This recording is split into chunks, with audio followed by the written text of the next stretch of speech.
हरे कृष्णा, राधे राधे, जय श्री श्याम। दोस्तों, आज है पुत्रदा एकादशी। सबसे पहले आप सभी को पुत्रदा एकादशी की बहुत बहुत बहुत सारी बधाइयाँ।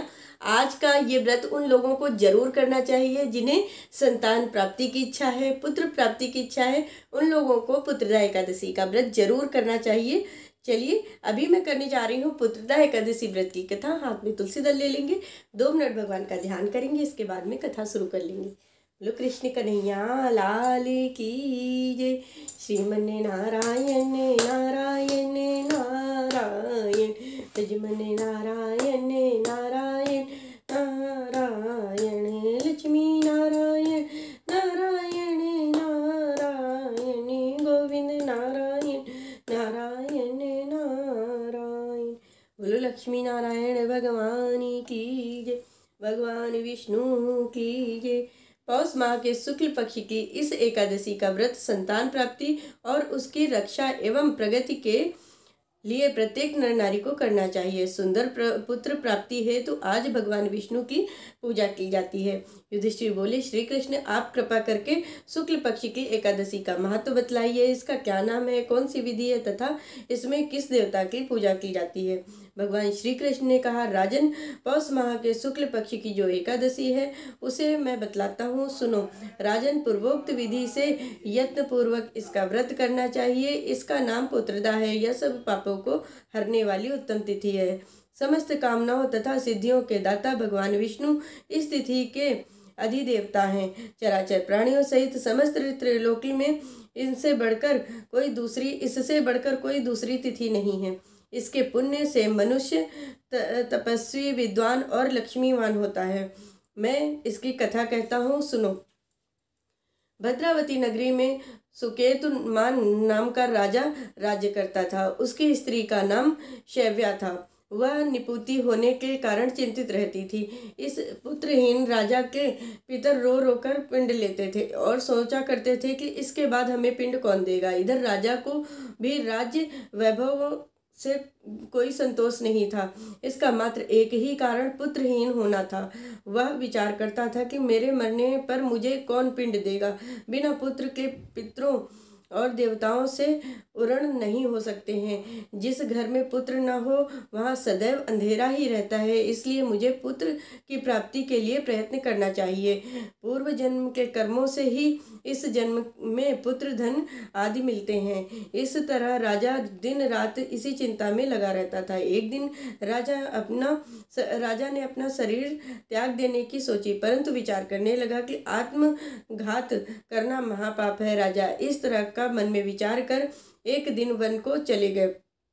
राजा घोड़े पर सवार होकर वन में पक्षियों और वृक्षों को देखने लगे। सभी जीव अपने बच्चों के बीच में घूम रहे थे। राजा को प्यास लगी। वह अत्यंत बेचैन होकर पानी की तलाश में आगे बढ़े। कुछ ही आगे जाने पर वहां उन्हें एक सरोवर मिला। उस सरोवर के चारों तरफ मुनियों के आश्रम बने हुए थे। उस समय राजा के दाहिने अंग फड़कने लग गए। राजा मन में प्रसन्न होकर सरोवर के किनारे बैठे हुए मुनियों को देखकर घोड़े से उतरकर उनको प्रणाम करके उनके सन्मुख बैठ गए। इस पर राजा ने उनसे पूछा, हे मुनीश्वर, आप कौन हैं?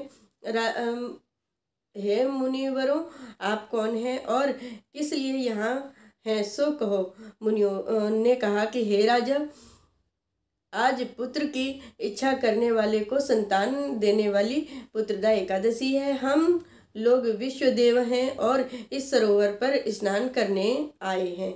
इस पर राजा बोले, हे मुनीश्वर, मेरे भी कोई पुत्र नहीं है। यदि आप मुझ पर प्रसन्न हो तो कोई पुत्र वरदान का उपाय बतलाइए। मुनि बोले, हे राजन, आज पुत्रदा एकादशी है, आप इसका व्रत अवश्य करें। भगवान की कृपा से आपके अवश्य ही पुत्र होगा। मुनियों के ऐसे वचन सुनकर राजा ने एकादशी का व्रत किया और द्वादशी को पारायण किया और मुनियों को प्रणाम करके अंत में अपने महल को वापस आए। अंत में रानी ने गर्भ धारण किया और 9वें माह के पश्चात उसके एक पुत्र पैदा हुआ।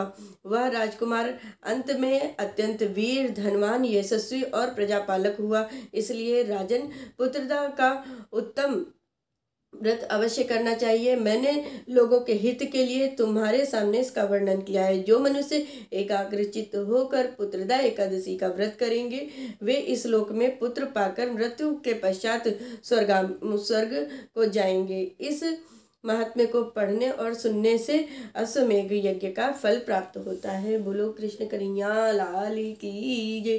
बोलो लक्ष्मी नारायण भगवान की जय। श्रीमन नारायण नारायण नारायण लक्ष्मी नारायण नारायण नारायण गोविंद नारायण नारायण नारायण भजमन नारायण नारायण नारायण। बोलो लक्ष्मी नारायण भगवान की जय। मैंने आज आप सभी को पुत्रदा एकादशी व्रत की कथा सुनाई है। जो लोग एकादशी का व्रत करते हैं उन लोगों तक इस कथा को ज़्यादा से ज़्यादा शेयर करिए, और जो लोग इस चैनल पर नए हैं तो प्लीज़ चैनल को सब्सक्राइब कर लीजिए। जय श्री कृष्णा, राधे राधे।